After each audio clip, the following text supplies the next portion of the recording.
नमस्कार, मैं हूं मनोज सन्यासी। स्पेशल में आपका स्वागत है। मुद्दा है कौन खा गया खिचड़ी, किसने खाई खिचड़ी और कौन कौन खाए खिचड़ी। क्योंकि खिचड़ी बंटती ऐसी है, जिसको मिल जाए वही खा लेता है। और अब सवाल यही है कि किसने खाई खिचड़ी। दरअसल ये मामला महिला एवं बाल विकास विभाग का है। और कहते हैं ना कि आपदा को अवसर में बदलिए, पर अवसर में अवसर भी बदल देते हैं। और ये खेल हो गया है महिला बाल विकास विभाग में, जहां राशन बांटा जाना चाहिए था बच्चों को, लेकिन बच्चों की खिचड़ी कहीं और पहुंच गई। अब सवाल यही कि आखिर कौन खा गया खिचड़ी। करीब 64 करोड़ से ज्यादा का यह मामला है। मध्य प्रदेश में टेक होम राशन घोटाला सामने आया है। एनसीपीसी ने ईओडब्ल्यू को दिए हैं 52 जिलों के जांच के आदेश। टेक होम राशन के मामले में बड़े सवाल खड़े हुए। केक की रिपोर्ट में भी सवाल खड़े हुए। महिला एवं बाल विकास विभाग कागजों पर बांटता रहा राशन, जिसको सोया बर्फी खिचड़ी बांटी, उनका नाम पता है ही नहीं, रिकॉर्ड ही नहीं मिल रहा है कि आखिर कौन सी आंगनबाड़ी में कितने बच्चों के नाम पर पते ही उपलब्ध नहीं है। अब सवाल यही है कि किसने खाई खिचड़ी महिला बाल विकास की। क्या अफसर खा गए या फिर वो कर्मचारी निकल गए जो नाम तो करते हैं। और आपदा को, कोरोना का संकट था, कौन जाने कितने बच्ची के घर में पहुंचेगा, तो अफसरों ने सोचा कि हम ही खा लेते हैं और खा गए। अब ये खिचड़ी खाई है तो बाहर निकलने वाली, क्योंकि ईओडब्ल्यू पूरे मामले की जांच कर रहा है और धीरे धीरे करके इसकी परतें खुल रही है। डिंडोरी में 4806 बालिकाओं को बांटनी थी खिचड़ी और 98,160 को बांट दी। अब आप बताइए कि तादाद से ज्यादा बांट दी एक ही जगह। कांग्रेस में मामले ने सवाल खड़े किए हैं, लेकिन ये मसला बात कांग्रेस बीजेपी की नहीं है। ये मसला तो नजर आ रहा है, सरकार ने भी इस पर नजर टेढ़ी कर दी है और इसीलिए तो मामला ईओडब्ल्यू तक पहुंच गया। लेकिन क्या सवाल खड़े किए है कांग्रेस ने और क्या कहना है बीजेपी का, पहले सुन लीजिए। सीएजी ने अपनी रिपोर्ट में ये बताया है कि किस तरह मध्याह्न भोजन में लूट हुई, किस तरह बच्चों के निवाले छीने गए। जहां पर डिंडोरी में 4,800 बच्चियों को मध्याह्न भोजन का खाना, सूखा राशन बांटा जाना था, वहां वह 98,000 बच्चियों के नाम पर बांट दिया गया। कितनी खुली लूट, कितने गुना, कितना सघन भ्रष्टाचार। और ये सरकार अपनी पीठ ठोकती है। हम मांग करते हैं कि इस भीषण भ्रष्टाचार की जांच, जुडिशियल जांच हो, हाई कोर्ट का कोई सिटिंग जज इसकी जांच करे कि उन सारे लोगों को बेनकाब करे जिन्हें बच्चों के मुंह का राशन छीनने में भी शर्म नहीं आई। उनकी जगह जेल में है, उनकी जगह जो है प्रशासन में नहीं है। देखिए, जो भी गड़बड़ियां केक की रिपोर्ट में आई हैं, जो भी दोषी हैं उनके खिलाफ कार्रवाई होगी। कोई भी अधिकारी बचेगा नहीं। ये शिवराज सिंह जी की सरकार है, ये कमलनाथ जी की सरकार नहीं है कि लोग भ्रष्टाचार करने के बाद भी मस्त रहते थे और भ्रष्टाचारियों को बड़े पदों पर बिठाया गया। माननीय शिवराज सिंह जी चौहान एक संवेदनशील मुख्यमंत्री हैं और वो दोषी व्यक्तियों के खिलाफ सख्त कार्रवाई करेंगे। कांग्रेस को अपने मुख्यमंत्री कमलनाथ जो उस समय थे उनसे पूछना चाहिए, ये गड़बड़ियां जो भी हुई हैं 2018 से हुई हैं और भारतीय जनता पार्टी की सरकार बने अभी हम मार्च में कार्यभार संभाला और कोरोना के खिलाफ लड़ते रही मध्य प्रदेश की सरकार। चुनाव हुए और अब जाके सरकार को कुल मिलाकर के 8-9 महीने की कुल अवधि हुई है। लेकिन इस बीच जो भी उस समय भी दोषी हैं, अगर केक की रिपोर्ट में जिन दोषी अधिकारियों के नाम आएंगे उनके खिलाफ माननीय शिवराज जी संवेदनशील मुख्यमंत्री और किसी भी भ्रष्ट अधिकारी को बख्शेंगे नहीं। उनके खिलाफ सख्त से सख्त कार्रवाई होगी। चलिए, बीजेपी कह रहे हैं कि सख्त से सख्त कार्रवाई होगी और कार्रवाई हुई भी है। लेकिन सवाल यह है कि जब कार्रवाई आप करते हैं तो उससे पहले क्यों नजर नहीं जाती। अब ये कार्रवाई होगी, अफसर की जांच होगी, 2-4 साल वो नौकरी करते रहेंगे। क्योंकि अभी कुछ मसले दिखाई दे रहे हैं, कुछ ट्रांसफर हुए जिसमें अफसरों को कहीं और देखा गया था, लेकिन बाद में पोस्टिंग मिल गई। तो यही तो कमाल है, जो भ्रष्टाचार करता है वो धीरे धीरे कर अपना काम जमा लेता है, क्योंकि उसको पता है कि कहां से मेरा काम बनेगा। आमिर जुड़ा है मेरे साथ, समझ लेते हैं जरा। आमिर, ये जो खिचड़ी है, बर्फी है, ये कहां चली गई, कौन खा गया इसको? देखिए, सवाल यही है कि आखिर कहाँ गई है खिचड़ी और बर्फी और मध्याह्न भोजन का ये राशन। क्योंकि मध्य प्रदेश में अगर इसी तरह हालात रहे तो कैसे मध्य प्रदेश से ये कुपोषण का दंश खत्म होगा। क्योंकि सरकार इसको लेकर चिंतित है और सरकार ने इसी को लेकर ये शुरू की गई थी कि लॉकडाउन में स्कूल बंद थे तो बच्चों को स्कूल में मिलने वाला मध्याह्न भोजन था और मध्याह्न भोजन के बदले में मध्याह्न राशन जो है वो घर तक पहुंच सके, स्कूल तक पहुंच सके, इसलिए ये पहुंचाया गया था राशन। लेकिन अधिकारी जो है इसे कागजों में सिमटा के रह गए।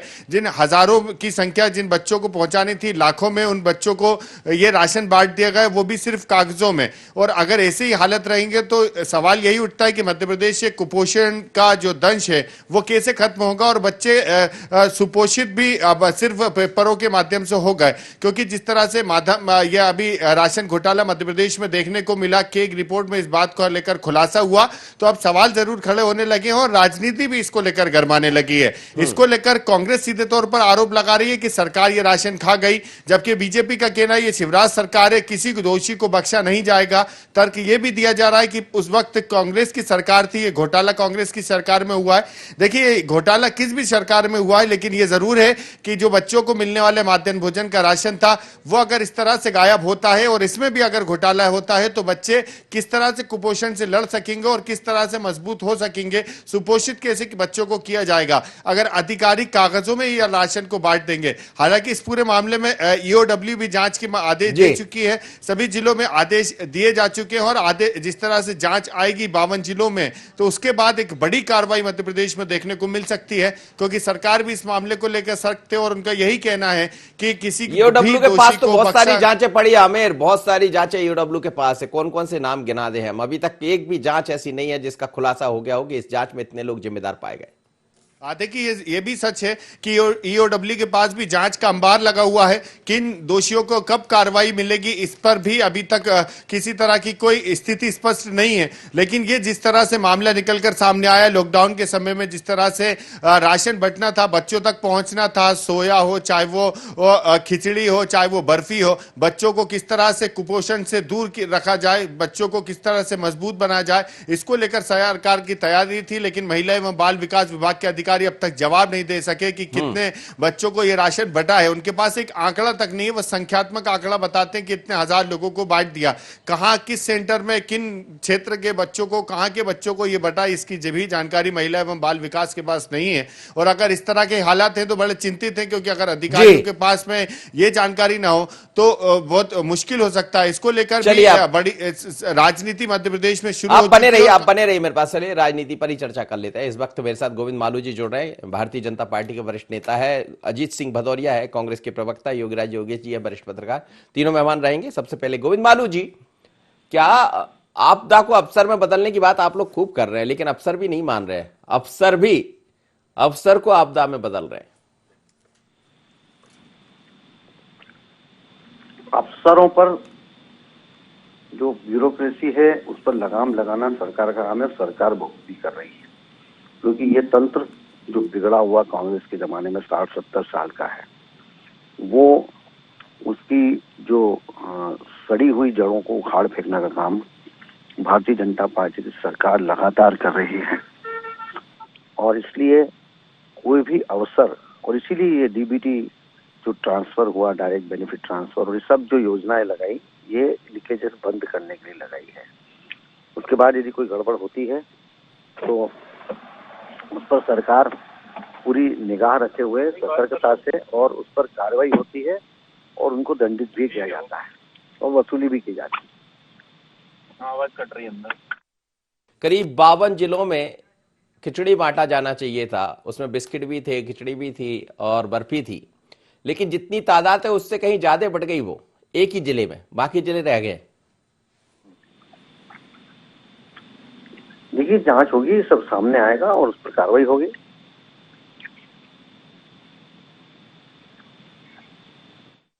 इस वक्त योगीराज योगेश जी जुड़ गए मेरे साथ, वरिष्ठ पत्रकार है, और उनसे बात कर लेते हैं। जी योगेश जी, क्या कहेंगे, इस तरह के घोटाले होते रहते हैं और हमने देखा है कि महिला बाल विकास के नाम पर पहले भी किसी खबर पर आप और हम चर्चा कर रहे थे, हमने देखा पहले दलिया घोटाला हुआ, बड़े बड़ों के नाम सामने आए, आज वो कहाँ है हमें पता है, कहाँ दिख रहे हैं हम और आप सब देख रहे हैं।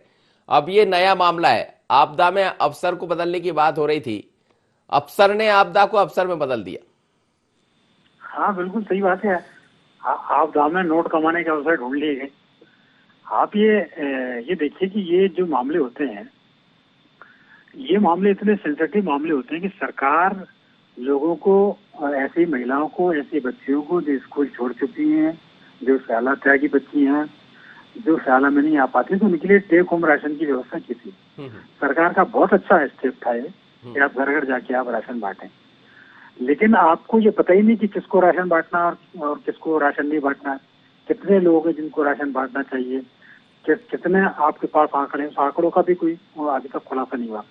इस मामले में एक और चीज जो ध्यान देने वाली बात है, जब भी सरकार योजनाएं बनाती है तो योजनाओं के पहले, मैंने एक बार पहले भी कहा है कि आपको सबसे पहले पूरा एक प्लान आपके पास होना चाहिए, कितने लोगों तक ये सामग्री पहुंचाई जानी और कैसे पहुंचाई जा रही।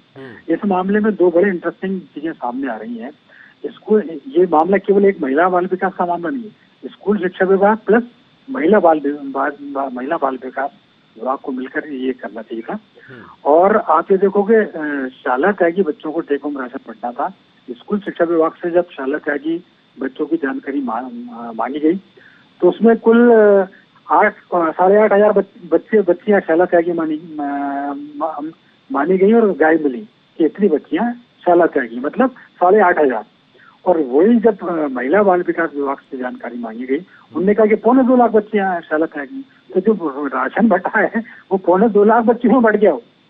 तो अब आप इस बात से अंदाजा लगाइए कि जितनी बच्चियां हैं ही नहीं, उससे दोगुनी और चौगुनी तादाद में ये राशन बांट दिया गया। तो ये बहुत बड़ा घोटाला है और सरकार को इस मामले में संवेदनशीलता के साथ काम करना चाहिए और इसकी तह तक जानी चाहिए कि आखिर में जो बच्चियों का जो राशन था, जो बच्चियों की पोषण की बात की जा रही थी, वो कौन खा रहा है, वो कहाँ जा रहा है और कैसे इस मामले में घपले घोटाले कैसे हो रहे हैं, सरकार के होते हुए अफसर अपनी मनमानी कैसे कर पा रहे हैं, इसकी बिल्कुल चलिए जांच होनी चाहिए। सर, आप बने रहिए मेरे साथ। इस वक्त अजीत भदौरिया जुड़ गए। योगी जी आपसे बात कर रहा था मैं। और अजीत भदौरिया जी, स्वागत है आपका।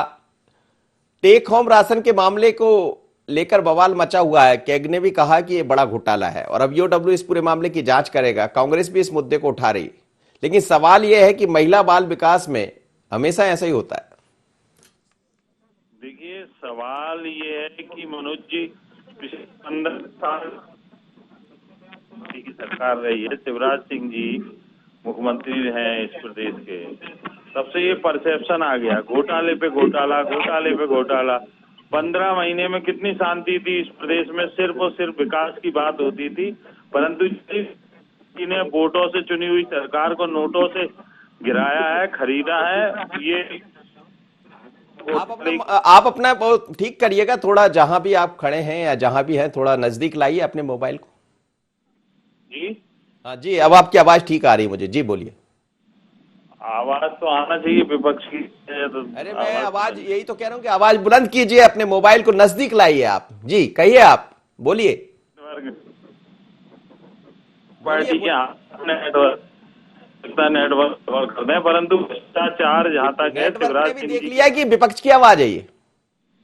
शिवराज सिंह जी के राज्य में फल फूल रहा है भ्रष्टाचार। मनोज जी, आप लगातार देख लीजिए, 1 साल के लगभग हो गया शिवराज सिंह जी को सत्ता में आए हुए, लगातार भ्रष्टाचार के एक से एक बड़े कारनामे उजागर हो रहे हैं। तो ये अपने आप में महारत हासिल है। इनने जो सप्लाई का, जो किसी भी विभाग की सप्लाई हो, किसी भी विभाग का, वो उसका जो केंद्रीकरण किया है, जो शिवराज सिंह जी के घर से लेके सचिवालय तक जाता है, बिल्कुल साफ गोई से कहूंगा मैं, शिवराज सिंह जी के घर से के अंदर से लेके सचिवालय तक जाता है, वो सब चीजें आती हैं तो भ्रष्टाचार अपने आप पनपता है। नेक नियति साफ होना चाहिए। अब आज देखिए, आज ही एक आपके समाचार पत्र में छपा है कि सिम वाले मीटर लगने हैं, परंतु एक कांग्रेस से गए हुए बड़े राजनेता उसमें इंटरेस्टेड हैं अपने पीए को काम दिलाने के लिए। अजीत जी, मैं आपको फिर से मोबाइल में जुड़वाता हूं। गोविंद मालू जी, आप सुन रहे होंगे, अजीत भदौरिया जी को जवाब दीजिएगा। मालू साहब, मेरी आवाज सुन पा रहे हैं? चलिए योगीराज योगेश जी के पास ही चलते हैं। अब यदि सियासत ऐसी होने लगे कि दोनों दल ना बोले, ठीक से आवाज सुनाई नहीं दे, तो बड़ा मुश्किल है, क्योंकि राशन का मामला उठाएगा कौन? हम तो उठा ही रहे, हम तो बात कर ही रहे, लेकिन काम ये विपक्ष का है और पक्ष को जवाब देना है। योगीराज योगेश जी, यही बड़ा सवाल था, आप कह रहे थे, लेकिन हमने देखा है कि महिला बाल विकास विभाग में एक पहला मामला नहीं है, ऐसे मामले आते रहते हैं और कई ऐसे विभाग है जिसमें बाले बाले चीजें बढ़ जाती है, उसका खूब अच्छा बजट होता है, लेकिन बजट जिनके लिए बनाया गया है, दरअसल कुपोषण खत्म करना सरकार की मंशा है। महिला बाल विकास का ये मुख्य विभाग है जिसमें ये काम होना चाहिए, लेकिन ऐसी चीजें सामने आती है तो फिर यही सवाल है कि आखिर कब तक कुपोषित रहेंगे बच्चे? नहीं, बिल्कुल सही बात है। आप एक प्लान लेके आप चल रहे हैं, आप कुपोषण को आप मिटाना चाहते हैं, सरकार सही दिशा में काम कर रही है, लेकिन आपको ये देखना पड़ेगा कि जिस डिपार्टमेंट के थ्रू आप ये काम करवाना चाहते हैं उस पे कैसे आप काम करवाना चाहेंगे, कैसी आपकी टीम है और कौन कौन लोग इसमें इन्वॉल्व हैं। यदि आपने सोया बर्फी बच्चों तक पहुंचाना चाहते हैं पोषण के लिए और वो बर्फी बीच में ही कहीं गायब हो रही है, खिचड़ी और कहीं गायब हो रही है, मुझे तो ये लगता है कि ऐसी योजनाएं आती तो विभागों में पहले से अलग से नोट कमाने की खिचड़ी पकने लगती, दूसरी खिचड़ी तो पहुंच ही नहीं पाती लोगों को।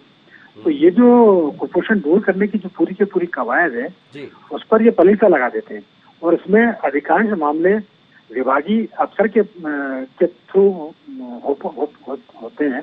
सरकार को इन चीजों पर लगाम लगाने की बहुत आवश्यकता है। आप जो जिस मंशा से आप करना चाह रहे हैं उस मंशा को अफसर पलीसा लगा रहे हैं और आप ध्यान ही नहीं दे रहे हैं।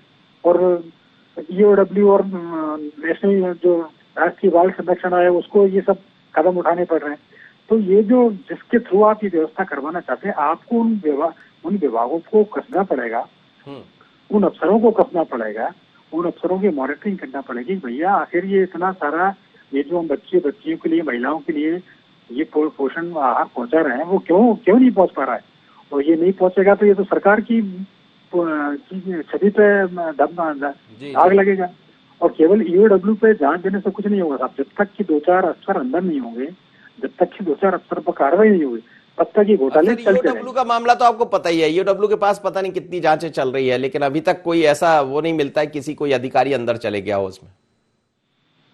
हाँ, मेरा भी यही कहना है कि ये केवल आप सरकार अपनी EOW को जांच सौंप के अपने कर्तव्य की इतिश्री समझ लेती है, जबकि होना ये चाहिए था कि इसमें जो भी दोषी अफसर हैं उनको अंजाम तक पहुंचाना पड़ेगा, उनको सजा तक पहुंचाना पड़ेगा, तब ऐसी चीजों पर लगाम लग पाएगी। वरना होगा ये कि सरकार योजनाएं बनाएगी, राशन बच्चों तक पहुंचाने के काम करेगी और बीच में घपले घोटाले होते रहेंगे। लोग आपदा को अफसर में बदलते रहेंगे, अफसर आपदा को अफसर में बदलते रहेंगे। आप बने रहिए सर। गोविंद मालू जी मेरे साथ जुड़े। गोविंद मालू जी, सरकार की मंशा ठीक है, मुख्यमंत्री जी की मंशा ठीक है और खासकर बच्चों बेटियों के लिए वो खुद आगे बढ़कर काम करते हैं, लेकिन कहां गड़बड़ हो जाती है। अब फिर आप कहेंगे कि जांच होगी पूरे मामले की, EOW जांच करेगा। हमने देखा कि एक बड़ा मसला सामने आया था जिसमें बालाघाट से राशन के कई मामले सामने आए थे, चावल जिसमें पकड़ा गया था और कैसा राशन था, कैसा चावल था जो गरीबों तक पहुंचाना जाना चाहिए था, उसमें बड़ी ताबड़तोड़ कार्रवाई हुई EOW की, लेकिन खुलासा नहीं हुआ कि आखिर कौन कौन जिम्मेदार थे, कहां हुआ। फैक्ट्रियां अपनी जगह चालू हो गई, लोग अपनी जगह काम करने लगे। क्या ऐसे ही इसमें भी होगा? मनोज जी, अभी इंदौर में जैसे जो अनाज जिन लोगों ने घोटाला किया उनको जेल में डाल दिया गया और उनको एक माफिया की तरह उन पर कार्रवाई की गई, उनके मकान सब तोड़े गए, उनने जितनी भी संपत्ति अर्जित की थी उसको सब राजसात की गई। इसके पहले भी एक कांग्रेसी नेता अग्रवाल महू में उनके पास का एक अनाज घोटाला पकड़ाया, उनको भी जेल की हवा खानी पड़ी, लेकिन अफसरों पर भी नप रहे हैं, उन पर भी कार्रवाई हो रही है। ऐसा नहीं कि सर, इंदौर के मामले में आपको पता ही होगा कि 2 लोगों पर कार्रवाई हुई है, निश्चित रूप से बहुत अच्छी कार्रवाई, सबकी तारीफ करना चाहिए। एक और चेहरा था जो बार बार जिसके फोटोग्राफ्स दिखाई दे रहे थे, वो आप लोग से जुड़ा हुआ बताया जा रहा था। कहाँ है वो? ना तो रासुका लगी ना मुकदमा दर्ज हुआ। बात ये थी कि 33 लोगों पर रासुका लग सकती है, सिर्फ 2 लोगों पर लगी। वो किसी से जुड़ा नहीं, वो तो एक अपने काम के लिए सभी दूर अपने संपर्क बनाते हैं। लेकिन ये जो कई लोग जिनको संरक्षण देते हैं पीछे से, जिन कांग्रेस की जिन नेताओं ने संरक्षण दिया, उनको भी उजागर किया गया है। हमसे अगर कोई संपर्क वाला है तो अगर उजागर करे कोई, ये लोग उस पर जबरन टीका टिप्पणी कर रहे हैं या उस प्रतिक्रिया कर रहे हैं। हमसे कोई जुड़ा हुआ नहीं है, नहीं अगर जुड़ा हुआ होता तो हम उस पर केस ही दर्ज नहीं करते। ऐसा कभी होता है क्या? हम केस दर्ज किया, हमसे कोई जुड़ा हुआ नहीं। और हमारे यहाँ कोई भी, हम अगर हमारे यहाँ कोई माफिया ऐसा कोई करता हुआ पाए भी गया जाएगा तो हम उस पर कड़ी कार्रवाई करेंगे और हम उसको हमसे दूर भी रखेंगे। लेकिन सर, ये ऐसे समय का मामला है जब कोविड से सब लोग जूझ रहे थे। सरकार की मंशा ये थी कि टेक होम राशन के जरिए सूखा अनाज यानी खिचड़ी, बर्फी और जो तमाम तरह की चीजें थी वो बच्चों के घर तक पहुंच जाएगी। वो नहीं पहुंची, उससे ज्यादा एक ही जिले में सब जगह पहुंच गई। अब EOW जांच कर रहा है, वही हम आपसे कह रहे हैं, तो जांच निष्पक्ष हो पाएगी? देखिए, लोकतंत्र में और प्रशासन का जो तंत्र है उसमें जो नियम कानून, उसी हिसाब से जांच हो सकती है। ऐसा जब कभी कोई हत्या कहीं होती है और ये पता लगता है कि फला ने हत्या की, तो कोई उसको हैंग नहीं कर दिया जाता, उसको बाकायदा केस चलता है, उसके साक्ष्य इकट्ठे होते हैं, उसके एविडेंस होते हैं, उसकी फिर कॉरोबोरेशन पुष्टि होती है, उसके बाद ही सजा होती है। तो लोकतंत्र में और जो हमारे यहाँ नियम कानून कायदे हैं भ्रष्टाचार के खिलाफ और ऐसे लोगों माफियाओं के अजीत खिलाफ, भदौरिया जी, नियम कायदे के अनुरूप ही जांच होगी और जो जिम्मेदार होगा उस पर बख्शा नहीं जाएगा, ऐसा गोविंद मालू जी कह रहे हैं। मालू जी की तो बेचारे की मजबूरी है मनोज जी। श्यामला हिल से जिस घोटाले के तार जुड़े हो, मालू जी की क्या हैसियत की उस पर टिप्पणी कर पाए। तो ये सर्वविदित है कि चाहे खनन घोटाला हो, चाहे शराब माफियाओं का आतंक हो, या ये खाद्यान्न घोटाला, मुख्यमंत्री निवास से इसके तार जुड़े हुए रहते हैं। सबको मालूम है, भाभी जी डील करती हैं, भाभी जी के मार्फत ये सब चीजें होती हैं। विकास का मामला आपके समय भी बड़ा चर्चा में आया था कि ऐसे ऐसे लोग दिखाई दे रहे थे आसपास जिनका पहले पत्ता कट चुका था। जी हेलो, जवाब दीजिए। जवाब क्या सर? मैंने कहा पहले महिला बाल विकास का मामला हमेशा चर्चा में रहा, ऐसे दलिया घोटालेबाज भी खूब दिखाई दे रहे थे बीच में जब आपकी सरकार थी, जिनके ऊपर बड़ी बड़ी कार्रवाई हुई थी। वो चले गए ना, वो शिवराज सिंह जी के कंधे से कंधा मिला के खड़े हैं। हम कमलनाथ जी ने तो इसीलिए रोका था ना, पेट में तो दर्द उनके इसीलिए हुआ कि कमलनाथ जी ने उनके भ्रष्टाचार को देखते हुए अंकुश लगा दिया। जब उनके अंकुश लग गया तो वो बेचैन हुए, उन्होंने पार्टी छोड़ दी। तो ये सब दलिया घोटाला, स्वास्थ्य घोटाला, ये सब चले गए शिवराज सिंह जी के। आज कंधे से कंधा मिला काम कर रहे हैं। भारतीय जनता पार्टी का मूल कार्यकर्ता नेपथ्य में चला गया है। जो आयातित लोग हैं वो बिल्कुल एकदम से। लेकिन कांग्रेस के मूल कार्यकर्ता जरा सड़क पर आके बता दे सरकार को ये क्या दिखाई दे रहा है। बिल्कुल, सड़क पर जब आने की जरूरत होगी, निश्चित रूप से कांग्रेस पार्टी समय समय पर सड़क पे आ रही है। और इस समय भी जो घोटाले लगातार हो रहे हैं, कोर्ट से लेकर सड़क तक, कांग्रेस पार्टी लगातार इस सरकार को, घोटालेबाज सरकार को बेनकाब करती रही। जी योगीराज योगेश जी, दोनों पार्टियां ये कह रही है कि जो घोटालेबाज है उनको बख्शा नहीं जाएगा, छोड़ा नहीं जाएगा। 15-18 महीने कांग्रेस की सरकार भी रही, उसके बाद बीजेपी की सरकार आ गई, लेकिन ये बड़ा कॉकस है जो गरीबों का राशन खा जाता है, ये बड़ा कॉकस है जो दलिया खिचड़ी खा जाता है, और इसमें खिचड़ी खाने वाले अफसर भी शामिल होते हैं, बाबू भी शामिल होते हैं। अब जांच होगी, जांच के बाद 2-4 साल तो लग ही जाएंगे, फिर जो अधिकारी जहां बने वो बने रहेंगे जब तक नए चुनाव आ जाएंगे। अब सवाल ये कि जाता राशन कहां से? हम लोग की जेब से। नहीं, बिल्कुल आप ठीक कह रहे हैं। और ये जो ताजा मामला जिस पर आज अपन डिस्कशन कर रहे हैं, ये मामला भी अचानक से उठ के सामने नहीं आ गया। ये 1.5 साल पहले बाल संरक्षण आयोग की सदस्य विदिशा आई थी, उन्होंने जांच की थी। उसमें सामने आया था कि शाला त्यागी बच्चों की संख्या में बहुत बड़ा अंतर है। महिला बाल विकास संख्या कुछ दूसरी बता रहा है, स्कूल शिक्षा विभाग शिक्षा कुछ संख्या कुछ दूसरी बता रहा है।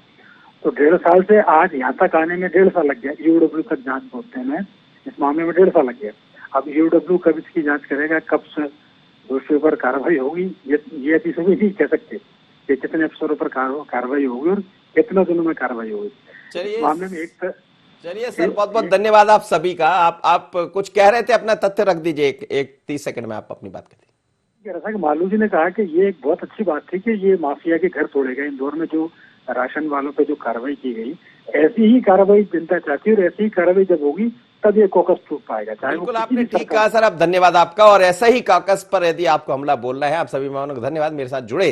लेकिन वो जब ही होगा जब लीगल कार्रवाई हो, यानी जितने नाम आ जाए सब पर आप थोड़ा सा अपना चाबुक चला दीजिए तो काम हो जाएगा। लेकिन ऐसा होता नहीं है। ईओडब्ल्यू के पास ये पूरे मामले की जांच है, लेकिन ये बच्चों से जुड़ा हुआ मसला है, बच्चों को कुपोषण से बचाने का मसला है, बच्चों की सेहत को मजबूत बनाने का मसला है। बच्चे आपके भी हैं जो घोटाला कर रहे होंगे, उनको भी देख लेना चाहिए। ठीक है, वो गरीब है तो इसका मतलब ये थोड़ी कि उनका अनाज भी आप खा जाएंगे। आपके पेट तो पहले से भरे थे, फिर भी आप भरे जा रहे हैं।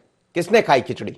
सवाल बड़ा है, जवाब सरकार को देना है। ईओडब्ल्यू जांच करे। इतना ही, मुझे दीजिए इजाजत। बने रहिए इंटरनेट पर।